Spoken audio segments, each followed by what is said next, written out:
უკვე 2 დღეა ინტენსიური თოვა ქვემო ქართლის რეგიონში, რამაც მუნიციპალიტეტში გადაადგილებისა და ინფრასტრუქტურის კუთხით გარკვეული სირთულეები შექმნა.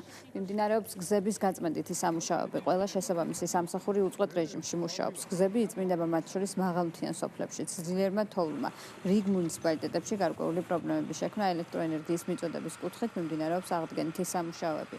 რეგიონში 40 ერთეული სპეცტექნიკა მუშაობს. თეთრი წყაროს მუნიციპალიტეტში იმყოფებოდნენ და მიმდინარე სამუშაოებს ადგილზე გაეცნენ ქვემო ქართლის სახელმწიფო რწმუნებული ილია ჯალაღონია, სახელმწიფო რწმუნებულის პირველი მოადგილე იოსებ ალიბეგაშვილი და რწმუნებულის ადმინისტრაციის თანამშრომლები.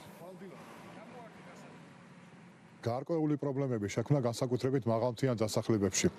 შესაბამისად, შექმნილი სიტუაციიდან გამომდინარე, ყველა მუნიციპალიტეტში ამოქმედებულია ცხელი ხაზი. მიმდინარეობს სპეციალური ტექნიკის საშუალებით გზების თოვლისაგან გაწმენდა და ტექნიკური მარილის დაყრა. დიდ თოვლობამ პრობლემები შექმნა ასევე ელექტროენერგიის მიწოდების კუთხითაც, მაგრამ შესაბამისი სამსახურები, ენერგოპროს შესაბამისი სამსახურები მობილიზებული არიან და ეტაპობრივად მიმდინარეობს და ეტაპობრივად განხორციელდება ელექტროენერგიის მიწოდება ყველა დასახლებელ პუნქტში.